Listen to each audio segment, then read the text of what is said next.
विचार आणुछंती। तापरे 25 रु 32 अध्याय पर्यंत आम जदि देखिबा द्वितीय भाग रे जे परमेश्वर नेबर कंट्री बा नियरेस्ट कंट्री जेरूसलम सहित जड़ित पाख आख कंट्री रे भी प्रभु विचार आणुछंती। मेसेज एटा जाउची कि गॉड केवल जे जेरूसलम रो परमेश्वर नुहंती, अमनकर परमेश्वर से समस्त परमेश्वर सबु देश उपरे से न्याय करिवार परमेश्वर आ जे पाप करे ता प्रति दंड अछि।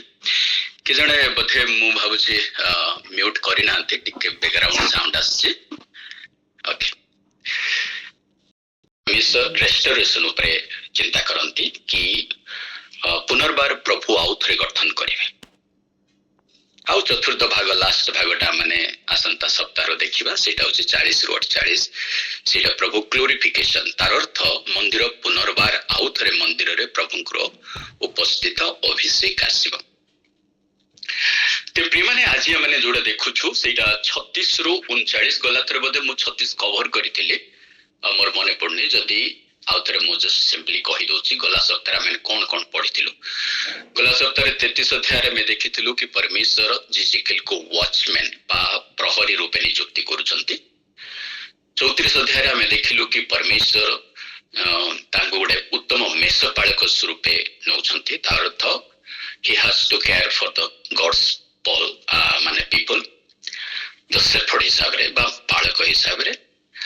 आउ 35 अध्याय में देखिथिलु कि अमनकर reconciliation, remove the hatred and division. तार अर्थ परमेश्वर अमन घृणा और तिक्तता को दूर करी अमनकर भितरे आउ थरे को पुनर्मिलनर शब्द दउछंते। आउ सेठी आमे इदम देश ऊपर चिंता करथिलु। आउ इदम ऊपर हम एटा भी कहथिलु इदम के ना एसौर वंशधरर, तार अर्थ दुई भाई के भितरे आउ थरे बिटरनेस नाही, रिकन्सिलिएशन कथा कुआ जाउथिला।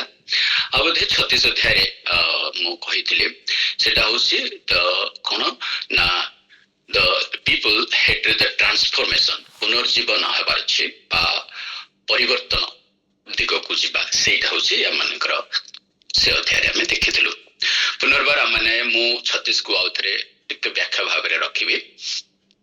आज हमने 36, 37, 38 और 39 चारिटा अध्याय देखिबा।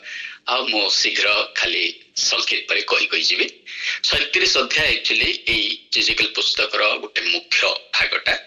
37 अध्याय को अधिकांश लोक माने आर अलगा हिसाब रे प्रचार शुणीछु।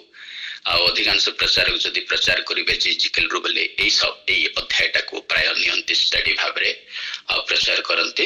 एमदी कहबा गले की चैप्टर को जाए एई जिजिकल पुस्तक को। तभी हम देखिबा कि माने एई चारिटा अध्याय कोन अछि। मु संक्षेप रे दुई लाइन पढि छु। एटी अछि God restore his people, renew their hearts, defeats their enemies and reveal his glory to the whole world। अर्थ एई चारिटा चैप्टर रे चारिटा थीम अछि। प्रथम थीम टा होछि कोन ना परमेश्वर तांको लोकन को पुनर्स्थापन करंती, सेमानकर हृदय को नवीकरण करंती, शत्रु मानन को परास्त करंती एवं समग्र विश्व रे निजर महिमा को प्रकाश करंती। चारिटा अध्याय चारिटा थीम। असल देखिबा 36 अध्याय कोन। 36 अध्याय पृष्ठभूमि को जदि देखिबा, गला थर मु एई वर्डटा बते आपन को कहिथिली, मोर मने पड़छि कि एई 23 रु जो स्टार्ट होछि सी चैप्टर स्टार्ट होछि एथरु, काहे से समय रे जेरूसलम कंप्लीटली डिस्ट्रॉय हो जाइछि। तार बाउंड्री भांगी से मंदिर को जळे दैछंती। मंदिर सबु धन संपत्ति नै हमें जल्दी विगत माने जदि आपण जेरेमिया पुस्तक जदि पढिबे, इवन द्वितीय राजावलीर शेष भागटा के भी देखिबे, ते सही समय रे बेबीलोन रो राजा पूरा जेरूसलम को डिस्ट्रॉय करी ध्वंस करी समस्त लोकन को किछि लोकन को ही छाड़ी देला, जे माने कि अकर्मण्य भलिया लोक, सक्षम लोक नहीं, से मान को छाड़ी बाकी जेति की लोकन को पुणे धन संपत्ति एपरिकी मंदिर रो जेति की प्रभु को निमंते जेति के व्यवहार होतिबार सबु पात्र, सुनार पात्र और विभिन्न मेटल रे जो बनाई देता है से सबु गुडक बेबीलोन राजा ने की पळै छंती। तो 33 टा स्टार्ट होची एक्चुअली सेते बेलरु पूरा डिस्ट्रॉय ही सरला परे, से पई प्रोफेटिक टोन टा कहिबार भाषा भी चेंज होची। आगे देखिबो डिस्ट्रक्शन हेबो हेबो बोली कुहा जाउतिला, କିନ୍ତୁ ଡିଷ୍ଟ୍ରକ୍ସନ ପରେ ଏବେ ରେଷ୍ଟୋରେସନ କଥା କୁହାଉଛି। ଆଉ ପ୍ରଭୁ ଏଇ କନସୋଲେସନ ଦଉଛନ୍ତି କି ଜେରୁସାଲାମ ଶତ୍ରୁ ହସ୍ତରେ ପ୍ରଭୁ ସମର୍ପଣ କଲେ ଯେହେତୁ ତାଙ୍କୁ ଶିଖେଇବା ପାଇଁ। ଆଉ ଏଇଟା ବି ଯେ ଗଡ୍ ଇଜ ଏ ରାଇଚିୟସ୍ ଗଡ୍, ସେଇଥିପାଇଁ ପ୍ରତ୍ୟେକ ଭୁଲ ବା ପ୍ରତ୍ୟେକ ପାପର ତାର ପରିଣାମ ଜଜମେଣ୍ଟରେ ଆସିବ। That is the symbolic actually. The Jerusalem is always symbolic to the world. Jerusalem ଆମମାନଙ୍କ ପାଇଁ ଗୋଟେ ସିମ୍ବଲ ହିସାବରେ କାମ କରେ। ପ୍ରଭୁ ସେଇଭଳିଆ କରନ୍ତି ସେଇଟାକୁ। ତ ଜେରୁସାଲାମ ଦାସତ୍ୱ ଅବସ୍ଥାରେ ଯାଉଛି, ଯଦିଓ ଜେରୁସାଲାମକୁ ପ୍ରଭୁ ନିଜର ଆତ୍ମୀୟତା, ନିଜର ବିବାହିତା ସ୍ତ୍ରୀ ଭଳିଆ ଭାବରେ ବି ସେ ଆଡ୍ରେସ କରୁଛନ୍ତି, ନିଜର ପୁତ୍ର ଭଳିଆ ଭାବରେ ଆଡ୍ରେସ କରୁଛନ୍ତି, ନିଜର ମାନେ ମନୋନୀତ ବଂଶ ଜାତି ସବୁ ଯେତିକି ଯେତେବେଳେ ନିଜ ନିଜ ବୋଲି କୁହାଯାଇପାରେ ନା, ସେ ସବୁ ଆମେ ଇସ୍ରାଏଲ ସହିତ ପରମେଶ୍ୱରଙ୍କର ଏ କଭନେଣ୍ଟକୁ ବି ଦେଖୁଛୁ। କିନ୍ତୁ ସେଇ କଭନେଣ୍ଟରେ ଯେତେବେଳେ ସେଇ ଯୋଉ ଚୁକ୍ତି ହେଇଛି ଦୁଇ ଜଣଙ୍କ ଭିତରେ, ଯଦି ସିଏ ଯେତେବେଳେ ବେଟ୍ରୟ କରିବ, ସିଏ ଯେତେବେଳେ ତାକୁ ବିରୋଧୀ କରିବ ବା ତାର ଅନ୍ୟାୟ କରିବ, ତାହେଲେ ବି ତାର ପରିଣାମଟାକୁ ସେ ଭୋଗିବ। ସେଇଟା ବି ପ୍ରଭୁ ତାକୁ ପ୍ରକାଶ କରୁଛନ୍ତି। ତ ଜେରୁସାଲେମକୁ ଦାସତ୍ୱ ଅବସ୍ଥାରେ ଗଲା ପରେ ପରମେଶ୍ୱର ପୁନର୍ବାର ତାକୁ ଆଉ ଥରେ ରେଷ୍ଟୋର କରିବା ପାଇଁ ପ୍ରକାଶ କରୁଛନ୍ତି। ଆଉ ସେଇ ଅଂଶଟାକୁ ଆମେ ଆଉ ଥରେ ଦେଖିବା ଏଇଠୁ 26 ଅଧ୍ୟାୟରେ। ଏଇଟା ହଉଛି ଇସ୍ରାଏଲ ଧ୍ୱଂସ ରୂପେ ପରିଣତ ହୋଇଥିଲା। ଭୂମି ଉଜାଡ, ମନ୍ଦିର ଧ୍ୱଂସ ଏବଂ ଲୋକମାନଙ୍କର ବିଭିନ୍ନ ଜାତିର ଛିନ୍ନ ଭିନ୍ନ ହୋଇଗଲେ। ଅନେକ ଭାବୁଥିଲେ ଯେ ପରମେଶ୍ୱର ସେମାନଙ୍କୁ ସଦା ପାଇଁ ଛାଡି ଦେଇ ଅଛନ୍ତି, କିନ୍ତୁ ପରମେଶ୍ୱର ସେମାନଙ୍କର ଯୋଗ୍ୟତା ପାଇଁ ନୁହେଁ, କିନ୍ତୁ ନିଜର ପବିତ୍ରତା ନାମ ପାଇଁ ପୁନଃସ୍ଥାପନର ପ୍ରତିଜ୍ଞା କରିଛନ୍ତି। ଏଇ ଯୋଉ ବ୍ୟାକଗ୍ରାଉଣ୍ଡରେ ପ୍ରଭୁ ଆଉ ଥରେ ରେଷ୍ଟୋରେସନ କଥା କହୁଛନ୍ତି। ଏଇ ସମୟରେ ସବୁ ଉଜୁଡି ଯାଇଛି, ସବୁ ଧ୍ୱଂସ ହେଇଯାଇଛି। ସେତେବେଳେ ଲୋକଙ୍କର ଚିନ୍ତାଧାରା ଥିଲା କି ପ୍ରଭୁ ଆମମାନଙ୍କୁ ସଦାକାଳ ପାଇଁ ଛାଡିଦେଲେ, ଆମମାନଙ୍କୁ ଆଉ କେହି ପଚାରିଲେନି କି ପ୍ରଭୁ ତ ଶତ୍ରୁ ହସ୍ତରେ ସମର୍ପଣ କରିଛନ୍ତି, ତାହେଲେ ଆମମାନଙ୍କୁ କିଏ ରକ୍ଷା କରିପାରିବେ? ଏଇଟା ଲୋକଙ୍କର ଯୋଉ ଭରସା ଥିଲା, ବିଶ୍ୱାସ। ପ୍ରଭୁ ସେମାନଙ୍କୁ ଆଶ୍ୱାସନା ଦଉଛନ୍ତି ଆଉ ଥରେ କି ଆମେ ତୁମକୁ ଆଉ ଥରେ ଗଠନ କରିବା, ତୁମକୁ ଆଉ ଥରେ ଗଠନ କରିବା, ଆଉ ଥରେ ପୁନର୍ସ୍ଥାପନ କରିବା। ସେଥିପାଇଁ ଜେରେମିୟା ପୁସ୍ତକରେ ଯଦି 30ରୁ ତଳକୁ ପଢିଯିବେ, ସେଇ ସମୟରେ କି ଜେରେମିୟା ପୁସ୍ତକ ଦ୍ୱାରା ବି ଏଇଟା ପ୍ରଭୁ ଆଗରୁ ପ୍ରକାଶ କରିଥିଲେ କି ଆମେ ତୁମକୁ ଆଉ ଥରେ ଗଠନ କରିବା, ଏପରିକି ତୁମେ ଯେ 70 ବର୍ଷ ପରେ ପୁନର୍ବାର ଫେରିବ, ସେଇ ପ୍ରତିଜ୍ଞାଟା ବି ପ୍ରଭୁ କରିଛନ୍ତି। ଆଉ ପରେ ସେଇ ପ୍ରତିଜ୍ଞା ବି ସଫଳ ହେଇଛି, ଆଜି ଆମେ ଜାଣୁଛୁ। ତ ପ୍ରିୟମାନେ, ଏଇଠି 36 ଅଧ୍ୟାୟରେ ଏଇଟା ପ୍ରଭୁଙ୍କର ଆଶ୍ୱାସନାର ବାକ୍ୟ ମଣ୍ଡଳୀ ମାନେ ଜେରୁସାଲେମ ପ୍ରତି, ପ୍ରଭୁ ପୁନର୍ବାର ସେମାନଙ୍କୁ ଆଉ ଥରେ ଗଠନ କରିବେ। ୟାର କି ପଦ ହଉଛି 36ର 26 ପଦ, କି ଯଦି ବାହାର କରି ସାରନ୍ତି ତାହେଲେ ପଢନ୍ତୁ 36ର 26 ପଦ। ଏଇଠି ପ୍ରଭୁ ପ୍ରତିଜ୍ଞା କରୁଛନ୍ତି ନ୍ୟୁ ହାର୍ଟ, ଗୋଟେ ନୂତନ ହୃଦୟ ଦେବା ପାଇଁ। also will give to you and a new spirit will I put within you। ପରମେଶ୍ୱର ଆମମାନଙ୍କୁ ଏକ ନୂତନ ହୃଦୟ ଆଉ ନୂତନ ଆତ୍ମା ଆମମାନଙ୍କୁ ପ୍ରଦାନ କରିବେ। ଓକେ, ମୁଁ ତୁମମାନଙ୍କୁ ଏକ ନୂତନ ପଢନ୍ତୁ 36 ପର୍ବ 26 ପଦ। ଆହୁରି ଆମ୍ଭେ ତୁମ୍ଭମାନଙ୍କୁ ଏକ ନୂତନ ହୃଦୟ ଦେବା ଓ ଆମ୍ଭେ ତୁମ୍ଭମାନଙ୍କ ଅନ୍ତରରେ ଏକ ନୂତନ ଆତ୍ମା ସ୍ଥାପନ କରିବା, ଆଉ ଆମ୍ଭେ ତୁମ୍ଭମାନଙ୍କ ମାଂସ ମଧ୍ୟରୁ ପ୍ରସ୍ତରମୟ ହୃଦୟ କାଢ଼ି ନେବା ଓ ଆମ୍ଭେ ତୁମ୍ଭମାନଙ୍କୁ ମାଂସମୟ ହୃଦୟ ଦେବା। ଆମେନ୍। ପ୍ରେଜ୍ ଦ ଲର୍ଡ। ପରମେଶ୍ୱର ଏଠି ନୂଆ ହୃଦୟ କଥା କହୁଛନ୍ତି। ଓକେ, ଦ ନ୍ୟୁନେସ୍ ଅଗେନ୍ ଆସୁଛି ଆମମାନଙ୍କ ପାଖକୁ। ଯଦି ଆପଣ 22ରୁ 23 ପଦ 36ର 22 ଆଉ 23 ପଦ ଦେଖିବେ କି ସେଇଠି ଗଡ୍ ରେଷ୍ଟୋର ହିଜ ରେପୁଟେସନ, ପରମେଶ୍ୱର ତାଙ୍କର ମାନ୍ୟତାକୁ ଆଉ ଥରେ ରେଷ୍ଟୋର କରିବା ପାଇଁ ଚାହୁଁଛନ୍ତି। 25 ପଦରେ ଯଦି ଆମେ ଦେଖିବେ ତ ଗଡ୍ କ୍ଲିନ୍ସ ହିଜ ପିପୁଲ, ପରମେଶ୍ୱର ତାଙ୍କ ଲୋକକୁ ପରିଷ୍କାର କରିବା ପାଇଁ ଚାହୁଁଛନ୍ତି। ଆଉ ଯଦି 26 ଆଉ 27 ପଦରେ ଦେଖିବା, ପରମେଶ୍ୱର ଟ୍ରାନ୍ସଫର୍ମେସନ କରୁଛନ୍ତି। Transformation begins inside not outside. ଏଇ ଜାଗାରେ ପ୍ରଭୁ ଚାହୁଁଛନ୍ତି ଗୋଟେ ଲୋକର ପରିବର୍ତ୍ତନତା, ସଫଳତା ବା ପରିବର୍ତ୍ତନତା କୋଉଠୁ ହେବ ନା ଅନ୍ତରରୁ ହେବ। ଆଉଟସାଇଡ ମାନେ ଆଉଟସାଇଡ ଟ୍ରାନ୍ସଫର୍ମେସନ କଥା ନାହିଁ, ବଟ୍ ଇନୱାର୍ଡ ଟ୍ରାନ୍ସଫର୍ମେସନ କଥା କହୁଛନ୍ତି। ପ୍ରିୟମାନେ, ଏଇ ବାକ୍ୟକୁ ଆମେ ପୁରାତନ ନିୟମ ଆଉ ନୂତନ ନିୟମରେ ବି ଦେଖୁଛୁ କି ପରମେଶ୍ୱର ଆମମାନଙ୍କ ଠାରୁ କଣ ଚାହାନ୍ତି, ଏକ ନ୍ୟୁନେସଟା ଚାହୁଁଛନ୍ତି। ସେ ଜେରିମିୟା 31ର 33 ପଦରେ ଯଦି ଆମେ ପଢିବା, ସେଠି ଲେଖା ହଉଛି କି I will put my law in their inward part and write it in their hearts। ମୁଁ ମୋର ବ୍ୟବସ୍ଥା ସେମାନଙ୍କର ଅନ୍ତରରେ ରଖିବି ଏବଂ ସେମାନଙ୍କ ହୃଦୟରେ ଲେଖିବି। ତ ଗଡ୍ସ ୱାର୍ଡ ବ୍ୟବସ୍ଥା ନିୟମ ବିଧି ପରମେଶ୍ୱର ଆମମାନଙ୍କର ଅନ୍ତରରେ ଲେଖିବେ।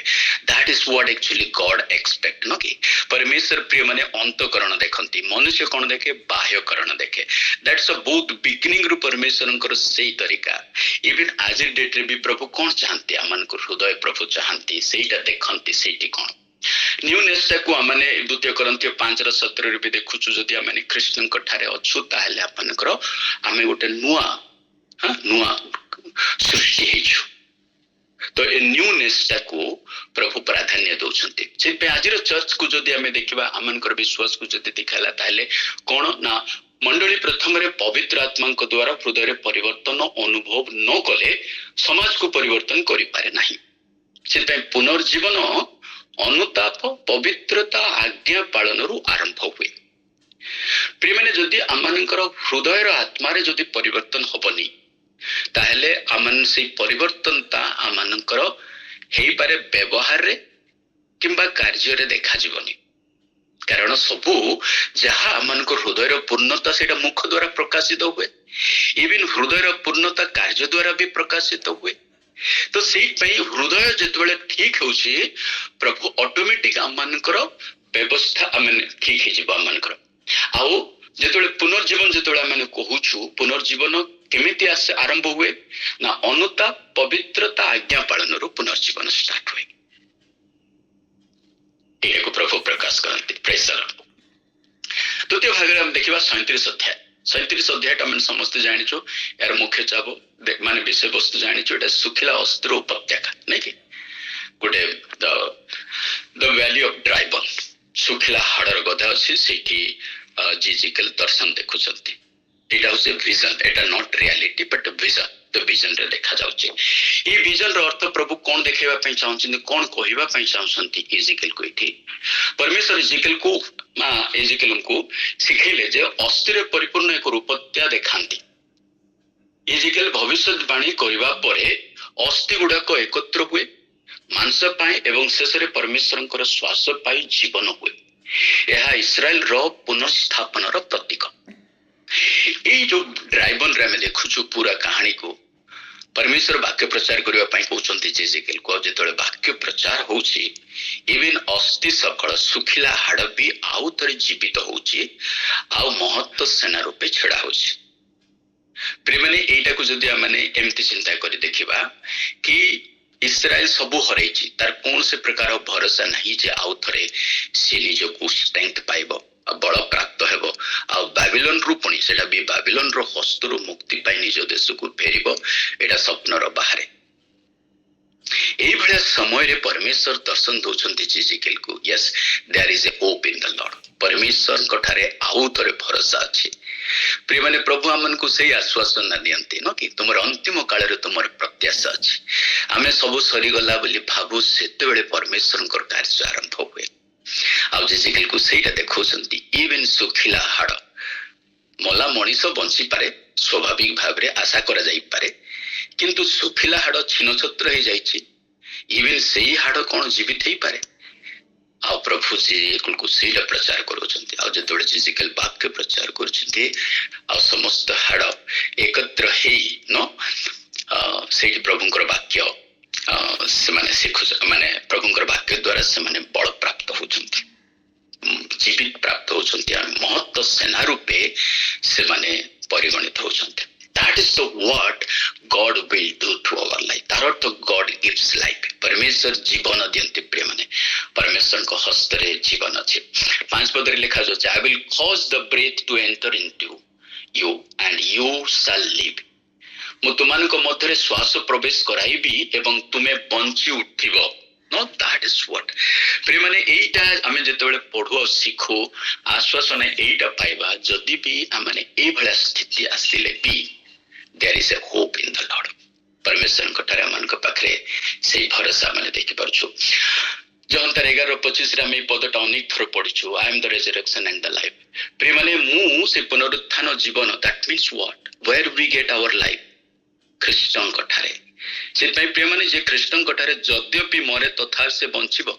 दिस वर्ड सिंपली खाली आमे बरियल सर्विस समय रे ही पढ़िबा ताहा नुह, इट इज आवर लाइफ। हे पारे आमे फिजिकली डेथ नुह, किंतु अनेक लोक आमे भरोसा भी नहीं जाइछु, आशा भी नहीं जाइछु, कोनोसी विषय मान को आओ भल हैला भलिया परिलक्षित होनी, कंप्लीटली ड्राई हो जाइछु। There is no hope. प्रिय माने ई समय रे जेतोले प्रभुंकर वाक्य आमान को जीवित करे, ए भरोसा माने प्राप्त हेबा, कारण प्रभुंकर वाक्य आमान को जीवन प्रदान करे न। यस, ताहले मंडली को आमाने कोन सिखिबा, आज आमाने कोन आमानकर एप्लीकेशन पार्ट रे कोन रखिबा? The church should never lose hope. No, God can revive the spiritual dry believers church and the communities. परमेश्वर मंडली केबे आशा हराइबार उचित नुहे। आमे विश्वास माने आशा हराइबानी, कारण परमेश्वर आत्मिक भाव रे सुखी जाइतबा विश्वासी मंडली और समाज को पुनर्जीवित करि पारंती। ये वाक्यर से सामर्थ्य प्रिय माने आमे कंप्लीटली ड्राई लोक भी आमे आउ थरे सजीव हेबा। That is the power of the word of God. परमेश्वर वाक्य से सामर्थ्य अछि। बेले बेले आमन को एटा आशा लगनी सत्यरे कोन वाक्य रे हेबो कि यस, वाक्य आमन को जीवन दे प्रिय माने, प्रेरणा दे, चेतना दे, उद्दीपना दे। वाक्य आमन को बलवत् करे, आमन कर मन बल बढ़ाई दिए। वाक्य आमन को भरोसा प्रदान करे। से प्रभु जेजिकल को प्रकाश करछंती। देखे हेई पारे इस्राएल आज रे डेट रे ड्राइवन भले हैछि, किंतु गोटे समय आसीबो महत्व सेना रूपे, ओके, पावरफुल आर्मी ही ठिया हेबो, जो आर्मी इवन बाबिलोन को भी हराइबो। Praise the Lord.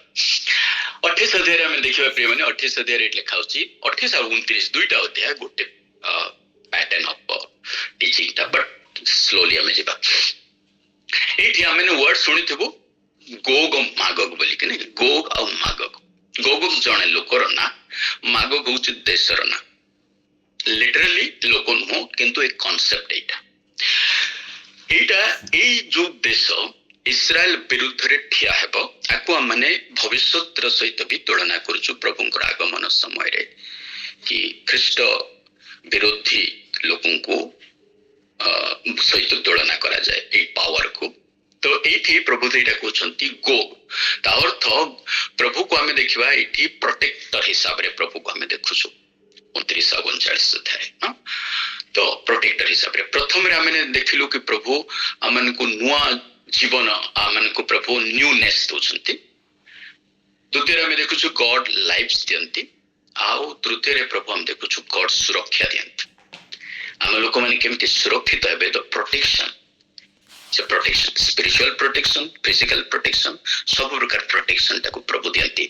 हमने सेटा बुझिबा। तो ए अध्याय रे कोन अछि ना, गोग को नेतृत्व रे बहु जातीय देश परमेश्वर को लोकों को आक्रमण करे। परमेश्वर निजे कोन भूमिकंप, भय, अलौकिक विचार द्वारा हस्तक्षेप करंती।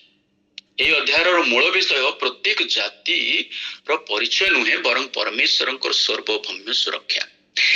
एठी कोन कहबा पे जाउची ना कि ए जो कॉन्फ्लिक्ट आम देश विरुद्ध, आम विरुद्ध रे जेतेबेले आसुची गोटे शक्ति, परमेश्वर तार परिचय तार प्रतिकार रे हमनकर सपक्ष रे ठिया बनती। अत केमिति हरांती ना, ही पारे भूमिकंप द्वारा, ही पारे ताको कंफ्यूज कराई दियंती, ही पारे सुपरनेचुरल जजमेंट आनंती। Earthquake, confusion, supernatural judgement. Confusion रो गोटे वर्ड आपन को मने पकई दउची द्वितीय राजावली तार 20 अध्याय बोधे। जियो सापड़ युद्ध को गला को आपन देखिबे, तांको विरोध रे 3टा देशर लोक आस्थिले। तांको भितर कंफ्यूज ही गले, आउ तांको भितर बाड़िया पिटाई कर समस्त विनाश हेले। जेतोले जिहोसापड़ा तांकर आर्मी सेठी को पहुंचला बेलू सब डेड बॉडी पड़िथिला। आ गोटे उदाहरण सिंपली मो देबा पई जाउची, एटा होची हेजेकिया, किंग हेजेकिया का समय रे। हेजेकिया समय रे आसी जेतोले जेरूशलेम को चारियाडे बाउंड्री स्थापन करा जाईछि। हेजेकिया पाखरे आ बळ नै जे से राजा को विरुद्ध रे युद्ध करिवे। हेजेकिया मंदिर को जाउछंती, आ जेतोले से प्रार्थना करछंती, सकाळे उठला बेलू तांकर सैन्य मान सब लोग मोड़ी के पड़छंती। राजा देखि डरीगला, राजा बचिगला। राजा देखि डरीगला जे तांकर सैन्य मान समस्त मरिछंती, से राजा घर को पळौछि तांको देश को गला बेलू ता पुओ ताको राजा को मारी दउछि। So see some of the things that God how he protects his people. परमेश्वर केमिति आपण लोगों को उद्धार करंती प्रिय माने हमने बेले बेले चिंता भी भाभी भी पारिबानी no. That is what here says no. आसंता मैंने पदे अदे देखिबा इठी. तार 38 रो 23 पदरे लिखा होछि thus cone will I magnify myself and sanctify my people and I will be known in the eyes of many nations. हाँ एपरी कि मु निजर महान और पवित्र प्रमाण करिबी अनेक जाति जानिबे जे मु सदा प्रभु. परमेश्वर को प्रिय माने से तांकर निजर मान्यता से निजे रक्षा करंती. निजर महिमा गौरव को से तळे पकेबा पे दियंती. बेले बेले आमने गॉड को सुरक्षा करिबा पे लोक पठौने कि गॉड इट डजंट नीड आमानकर सामर्थ्य तांको दरकार ने जैसे निजक सुरक्षित हेबा पे एई पदर सेटा कहउछंती कि मु निजको मु महिमान्वित करिबी. मु निजको मु सैंटिफाई भी करिबी. पवित्र प्रणाम करिबी प्रमाण करिबी. मु निजे जे पवित्र एटा प्रमाण भी करैबी लोकन को पाखरे. आ अनेक जाति बा अनेक देश जानिबे जे मु होछि सदा प्रभु. प्रेमने हमन पूरा चैप्टर एंटायर चैप्टर रे पढ़ी पढ़ी आस्थिलु. तार जो की पद 6 अध्याय रे 6 र 20 पद की पद हम पढुतिलु जे से माने जानिबे जे हमें सदा प्रभु ए वर्ड कोई कोई आस्थिले. किंतु ए पदर जदि हमें पढु चुइटा ए लिखा होछि देश जानिबो जे मु सदा प्रभु अटंती. प्रेमने समय आसी आ जानिलानी बेदेश जे सदा प्रभु किए. आमे जहा को प्रणाम करूछु जहार उपासना करूछु दिव्य रात्र माने प्रतिदिन दिवारात्र में जहार उपासना करूछु आमे जानिछु परमेश्वर किए. आ से महान परमेश्वर परिचय सारा पृथ्वी आज पाई सारी छि. किछि लोक ग्रहण करू नांती एक्सेप्ट करू नांती मनर कठोरता पई हे पारे इग्नोरेंस भी से माने केते लोक जानि भी नांती सुनि संती खाली जानि भी नांती से पई बदे ग्रहण करछंती. जे जो दिन जानि जीवो जा हृदय खोली जीवो से निश्चित भाव रे ग्रहण करिवो. गीत संगीत 46 रे 1 पद जदि पढिबे God is our refuge and strength a very present help in trouble. परमेश्वर हमनकर आश्रय और बल विपद समय रे सदा उपस्थिति रे सहाय्य. प्रिय माने हमनकर परमेश्वर हमनकर बल और आश्रय. जेतिक समय विपद आसे सब समय रे प्रभु अपना बलवंत हस्त द्वारा मन को सुरक्षा करंती. That's how we call him as a protector. हमनकर सुरक्षा क्यों ठारू आसे सदा प्रभु को ठारू. से ताई गीत रच कोंती किए तो घोड़ा रे निर्भर करे तो पुणी किए रथ रे निर्भर करे किंतु मु सदा प्रभु को ऊपर निर्भर करे. प्रेम ने शासन कार्यकारी माने जो माने पावरफुल किंग से समय रे इवन से माने भी सेटा अनुभव करथिले सदा प्रभुंकर हस्त तांको बलवत न करिवा पर्यंत से माने जिति पारेबेनी. आजिर दैनंदिन जीवन रो युद्ध रे प्रिय माने आजिर भले राजा तो नुह आमे जे खंडा धरि युद्ध करूछु किंतु तथापि आम बैटल कम नुह आमनकर युद्ध भी कम नुह. प्रत्येक दिन निज सहित झोड़ा लड़ुछु सब प्रकार सहित आमनकर युद्ध होछि. आमनकर व्यक्तिगत जीवन सहित स्वभाव सहित चरित्र सहित पुझ मानकर जीवन समाज रे सब क्षेत्र रे आमे भी गोटे गोटे रण क्षेत्र रे अछु. आ प्रतिदिन आमनको शत्रु हरैबा पई चेष्टा करूछि. एवरीडे बैटल नो एवरीडे प्रतिदिन रो युद्ध. आ प्रेमनी ये युद्ध रे जदि आमनकर से जनरल अर्थात प्रभु जीशु को जदि शामिल करबानी आमनकर दैनंदिन रो युद्ध रे ताले आमने सफल हे परिबानी. से प्रिय माने आमन को पॉल एडवाइस करछंती केमिति प्रकार युद्ध रे सुसज्जित हेबार अछि नो के. गोटे सैन्य जेमिति सुसज्जित हे जाय युद्ध को से बेला सुसज्जित हे कि आमने रण क्षेत्र रे पहुंचबा. आमे जदि बिना सुसज्जित रे आसीबा ताहेले प्रिय माने आमन हारि जिबा. किंतु आमनकर परमेश्वर आमनकर बड़ स्वरूप अटंती. Praise the Lord. कौन शिखर it church must live in a pure and opposition. Church must not live in pure opposition. Christ has promised to build his church and the power of evil will not ultimately prevail. मंडली विरोधी को भय करी बंचिबार उचित नुहे. ख्रीष्ट निज मंडली को गढ़िबे बोली प्रतिज्ञा करियछंती एवं अंधकार शक्ति शेष रे जय हेबो नाही.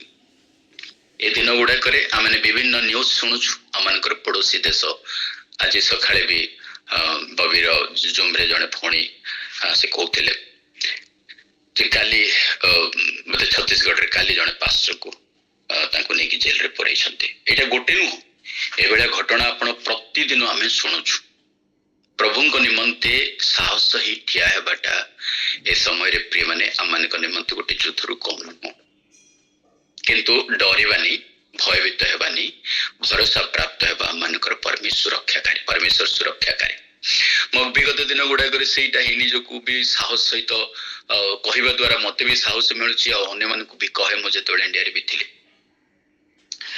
गोटे दिन मैंने बारीपदारे जाकि प्रचार करूँ एटा केवल कथा 2012-13 प्रोबेबली से समय 2012-13 मैंने बारीपदार कौन से गाँ ना मोर मन पड़नी से गोटे गाँव में जाई प्रचार करूँ आम परमिशन भी नहीं सब चारिड़े टेंट पेंट मरा हाराहारी गोटे 500 लोक आम विश्वासी भाई भाई मैंने विभिन्न चुरचुरु आसती मिशनारी मानकर से गोटे लक्ष्य थाए कि बाप्तिस्म देवाई मिशन तरफ से गोटे एडवाइस भी थाए बाप्तिस्म दिया ग्रुप थे बाप्तिस्म अनेक लोक सामने नेबाटा भी गोटे आशा माने प्रेरणादायक हम लोक तार विटनेस हे ऑल टुगेदर पे हम बाप्तिस्म प्रोग्राम भी करूँ प्रथम दिन तो ठीक है मीटिंग किंतु द्वितीय दिन जो आरंभ करूँ 11टा पाखापाखि आराधना चली से समय तो पूरा दले लोक आसीगले पूरा 30-40 लोक यंग पिला गुटाक ठेंगा बाड़ी धरिकी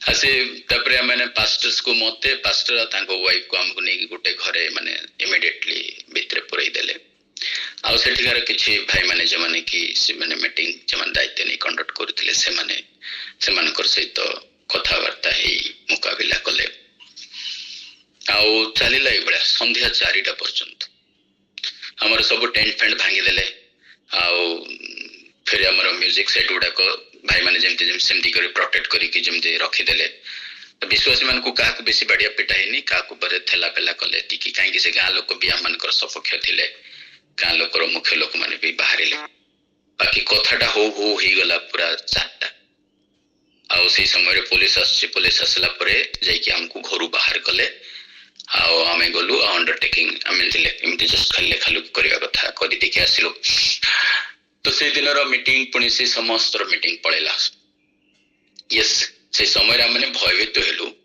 किंतु किछि वर्ष पर से काम तो चलुला मु आसली बेंगलोर रु थे मुसला आउ थे भुवनेश्वर मोर ट्रांसफर हो जाइए 3-4 वर्ष पर आउ थे मुझे सेटा सेमती नुह केते थर आम जाइछु मैंने 4 वर्ष पर मु जाउची बारीपदा एरिया रे आमनकर सबुठु बेस्ट डिवीजन कहले चले बारीपदा एरिया रे जोठी आमनकर झगड़ा होता से चर्च ता पाखरे चर्च हारारी 13-14 चर्च है मैंने आरंभ करूँ 0 एक्चुअली 5-6टा वर्क को स्टार्ट कराइला आज डेट रे से एरिया रे मुझे एक्जाक्टली आज डेट रे केते मु जानिनी बट गला थर मु जो जाइथिली सेही समय डेट अनुसार जदि मु कहबी ताहले सेठी पास्टर कहते कि 13 SIM माने ICM church 13 ICM church near about 10-12टा खंडे मानकर बेथेल चर्च ये जो 2टा चर्च रो मु कहिबार अर्थ एटा कि ICM चर्च जो जगह रे 80 जन मेंबर्स न हेबा पर्यंत ICM सैंक्शन करेनी ICM हल गोटे ऑर्गेनाइजेशन जे कि चर्च घर पई पैसा दियंती मिशन को तो मैंने 80 जो बाप्तिस्म नेला लोक हेले जाइए गोटे चर्च हुए तो आउ बेथेलटा हूँ कम से कम 35-40 जन लोक बाप्तिस्म नेला लोक हेले से बेथेल चर्च हुए मुथिला बेला आम 10-12टा बेथेल चर्च करूँ किंतु मुझे जो पलि आसली आउ जो भाई मो पछे जी गले से विदिन 4-5 वर्ष भितर आम मैंने भिन्न भिन्न जगार काम आरंभ कलु यूएसए आसवा पूर्व बोधे थे मो बारीपदा जाइली केबे मोर मन पड़ेनी किंतु से पाखापाखि जाइलु तो भाई मन को देखी देखी कहते सब गाँव लिस्ट दौले अमको जगह चर्च अच्छी अमको जगह चर्च प्रेज द लॉर्ड प्रिय माने मु कोन कहबा पई चाहूची चर्च आज जे समस्या दे जाउची ताहा न मंडली बिगिनिंग रु प्रिय माने एई भले समस्यार सम्मुखीन हेछि सेपई भय करवानी कारण प्रभु आमानक संगरे अछंती ओके परमेश्वर आमानक संगरे अछंती 29 अध्याय कहि म बंद करी 29 समाप्त आडक जाउछि तो 39 रे लिखा होछि कि परमेश्वर गोग और तांकर सेना को संपूर्ण परास्त करंती आ जाति माने परमेश्वर को जो मैं इंग्लिश रे पढ़ देबी त जे समस्त बुझेला बडा God completely defeated, God completely defeated Gog and invading the armies. The nation recognized God's holiness and the Israel understand that the Lord has not abandoned them. The chapter ends with the promise of God's spirit being poured out. Okay. एठी हमें देखु छु कि परमेश्वर शत्रु को संपूर्ण पराजय करिसंती आ परमेश्वर महिमान्वित होइछंती ये जो चैप्टर शेष होछि परमेश्वर प्रतिज्ञा सहित कि मु तुम ऊपर मोर आत्मा ढाली देबी बोली तो ऐसे चैप्टर एंड होछि यार मुख्य पदटा जदि हमें 29 पदटा लिखा होछि कि neither will I hide my face any more from them for I have poured out my spirit upon the house of Israel मो सेमानक ठारू मोर मुह लुचाइली नाही कारण मो इस्राएल गृह उपरे आमर आत्मा ढाली अछि प्रिय माने परमेश्वर विजय प्राप्त होइछन्ति आ परमेश्वर जतले विजय प्राप्त होइछन्ति तार अर्थ प्रिय माने सेही आश्वासन हमनकु दिया जाउछि जे जो विजयी परमेश्वर आम संगरे अछन्ति से माने आमर विजय दैट इज व्हाट दैट आमर विजय से प्रकाश करती पॉल विषय चैलेंजिंग कहउछन्ति कि यारे मृत्यु काहे तोर नाउड नै कि कारण प्रभु मृत्युर नाउड को भांगी जो विजय हिचन्ति the glorious procession the cross is a glorious procession actually सेति पई कोलोसे मंडल को लेखुछन्ति पॉल एटा कि से आमानकर शैतान रो समस्त अस्त्र शस्त्र छड़ाई आमानकर विधि मते जो दंड थिला सेटा कु से रोध करी कैंसल करी प्रकाश्य भाबरे से आमानकु विजय प्रकाश करिसंती तार अर्थ आमानकर एगेंस्ट रे प्रिय माने जेतिकी फाइल थिला धरंतो ने एमती बुझिबा आजिर भाषा रे गोटे लोकर विरुद्ध रे ना विधि अर्थ कोन फाइल आमानक विरुद्ध रे जेतिकी भी फाइल थिला जेतिकी भी एलिगेशन थिला जेतिकी भी दोष थिला से सब गुडा को रद्द करा गला माफ करा गला नो कैंसल करा गला आओ प्रकाश भाबरे जितिला परे जेमती कि गोटे पॉलिटिशियन लोक जितिले जेमती प्रोसेशन जाए ना जीती गला बोली समस्त कहा जाए से भला तो परमेश्वर आमानकर विजयटा को भी समस्त सामना रे से क्रॉस रो ना तो क्रूस रो धरि के प्रोसेशन रे जाए से क्रूस रे आमानकर ध्वजा विजय रो चिन्हटा को प्रकाश करछन्ते that shows us that's why the cross हमको जते बेले सिंबलाइज कोन देखाय विजय देखाउछि now the cross was not the symbol of humility now the cross is the symbol of victory the cross is the symbol of the glorious hope ଆଉ ଜିର cross ता तो अबे humility बर मान्यता आसुछि सित पे हमें समझते गळा रे पिंदुछु नै कि हार करी कि पिंदुछु क्रॉस को गोटे दिन एटा प्रिय बने ह्यूमिलिटिंग थिला but now it became the honour for us केते ऑनर इवन आमानकर जीवन को भी कष्ट देबा रो ऑनर सित मंडली आज से समस्या दे जाइछि तानु मंडली हजार हजार लोक बा हजार हजार वर्ष धरि के भले समस्या देखी जाइछि प्रिय माने जो फेथ अमन का हाथ को आसी जो बाइबल अमन का पाखो को आसी छे एटा हजार लोकंकर बलिदान हजार लोकंकर रक्त रे धौत हे कि अमन का पाखो को पहुंची छे ए फेथ को तो ध्वंस करबा पई केते शक्ति लागितला को देश लागिनी कहंतु से समय रे रोमान को तो other name of the world बोली जाउते ना Roman is the other name of the world actually से पे रोमान वर्ल्ड बोलते इवन से भला पावरफुल शक्ति भी अमानकर विश्वास विरुद्ध रे and even example इस्राएल रो पूरा ओल्ड टेस्टामेंट हिस्ट्री जदि पढिबा से समय बड़ बड़ देश बेबीलोन हो पर्शियन एम्पायर हो the Alexander the Greek empire होंतु नो बाइजेंटाइन एम्पायर होंतु किबिन ब्रिटिश एम्पायर समस्त जे जार जेति के सक्षम अनुसार चेष्टा करिसंती मंडली को ध्वंस करबा पई किंतु प्रिय माने आज मंडली वृद्धि पाउछि ଆଉ ଏ ମଣ୍ଡଳୀ ଆଜି ଆମମାନଙ୍କର ହୃଦୟରେ ସ୍ଥାନ ପାଇଛି। ଆମେ ଖାଲି ବିଲ୍ଡିଂ କଥା ଚିନ୍ତା କରୁନୁ। We are a building of the Lord. We are the temple of the Lord. ଆଉ ଆଜି କୋଉ କୋଉ ଗାଁ ପର୍ଯ୍ୟନ୍ତ ପହଞ୍ଚି ଗଲାଣି ପ୍ରଭୁଙ୍କର ବାକ୍ୟ unimaginable।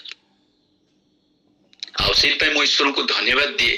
ପ୍ରଭୁ ତାଙ୍କର ଜୟ ବିଜୟ ଯାତ୍ରା ସେ ଆରମ୍ଭ କରିଛନ୍ତି। ଆର ଆମେ ସମସ୍ତେ ବିଜୟ ହେଇଅଛୁ। ସେଥିପାଇଁ ମାନେ ଭରସା ପ୍ରାପ୍ତ ହେବା ପ୍ରଭୁଙ୍କ ଠାରେ, କାରଣ ଆମେ ଶତ୍ରୁକୁ ଜୟ କରିଅଛୁ। ଆମମାନଙ୍କର ପାଇଁ କିଏ ଶତ୍ରୁ ନୁହନ୍ତି, କିନ୍ତୁ ଯେ ସେ ଶତ୍ରୁ ଠିଆ ହେବ ସେ ଆପେ ଆପେ ହାରିଯିବ। That is what the God gives the victory and honor. ଆମେ କଣ ଦେଖିଲୁ ନା 36 ଅଧ୍ୟାୟରେ ଦେଖୁଛୁ God changes our heart। 37 ଅଧ୍ୟାୟରେ ଦେଖିଲୁ God gives the new life। ପରମେଶ୍ୱର ନୂଆ ଜୀବନ ଦିଅନ୍ତି। 38 ଅଧ୍ୟାୟରେ ଆମେ ଦେଖିଲୁ God protect his people। ପରମେଶ୍ୱର ତାଙ୍କ ଲୋକମାନଙ୍କୁ ରକ୍ଷା କରନ୍ତି। ଆଉ 39 ଅଧ୍ୟାୟରେ ଆମେ ଦେଖିଲୁ God receive the glory through final victory। ପରମେଶ୍ୱର ଲାଷ୍ଟ ବିଜୟରେ ତାଙ୍କର ଗୌରବ ପ୍ରାପ୍ତ ହୁଅନ୍ତି। ଆଉ ସେ ଗୌରବ କଣ ପ୍ରିୟ ମାନେ, ସେ ଗୌରବର ଅଂଶୀ ଆମେ ବି ହେବା। That is the glorious hope that we have in Christ। ଖ୍ରୀଷ୍ଟଙ୍କ ଠାରେ ଆମମାନଙ୍କର ସେ ଗୌରବମୟ ଭରସା ପ୍ରାପ୍ତ ହେଇଅଛୁ।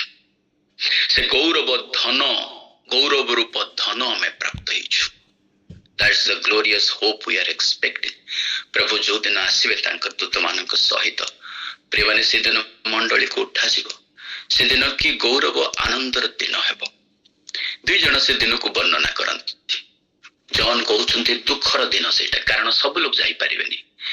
ସେ ଗ୍ଲୋରିୟସ୍ ପ୍ରୋସେସନରେ ସମସ୍ତେ ଭାଗ ନେଇ ପାରିବେନି, କାରଣ କିଛି ଲୋକ ରହିଯିବେ। ଦୁର୍ଭାଗ୍ୟ ସେମାନଙ୍କ ପାଇଁ, ଦୁଃଖର ଦିନ। କିନ୍ତୁ ପଉଲ କହୁଛନ୍ତି that's the glorious Hope days. ଦି ଜଣ ଗୋଟେ ପ୍ରକାର, ଅଲଗା କେହି କହୁନାହାନ୍ତି, ଦି ଜଣ ଗୋଟେ ପ୍ରକାର କହନ୍ତି। But the trace is that Paul ଦଉଛନ୍ତି ଗ୍ଲୋରିୟସ୍ ହୋପ୍, ଜନ୍ ଦଉଛନ୍ତି କିଛି ଲୋକ ଆସିପାରିବେନି। ପ୍ରିୟମାନେ ଆମମାନଙ୍କର ପ୍ରିୟ ଲୋକମାନେ ନ ଗଲେ ଆମକୁ ନିଶ୍ଚିନ୍ତ ଭାବରେ ଦୁଃଖ ଲାଗିବ ସେଇଦିନ। ଯଦି ଆମେ ଅନେଇବା ଆମମାନଙ୍କର ପ୍ରିୟ ଲୋକମାନେ ଯଦି ସେଇ ପ୍ରୋସେସନରେ ନଥିବେ, ଆମେ ଖୋଜିବା ଆମମାନଙ୍କର ପ୍ରିୟ ଲୋକମାନଙ୍କୁ, ଯଦି ନଥିବେ ଦୁଃଖ ଲାଗିବ ଆମକୁ। କିନ୍ତୁ ଆମ ଲୋକ ସମସ୍ତେ ଯଦି ଆମେ ସେଇଠି ରହିବା, ଆମମାନେ ପରମେଶ୍ୱରଙ୍କ ଠାରେ ଆନନ୍ଦ କରିବା। ଆଉ ସେ ଭରସାର ଦିନ ଆମମାନଙ୍କୁ ଆସିବ। ମଣ୍ଡଳୀ, ସେଇ ମଣ୍ଡଳୀ ଆଜିର ଦିନ ଆମମାନଙ୍କ ନିମନ୍ତେ ପ୍ରତିଦିନ ପ୍ରିୟମାନେ ପ୍ରସ୍ତୁତ ହଉଛି।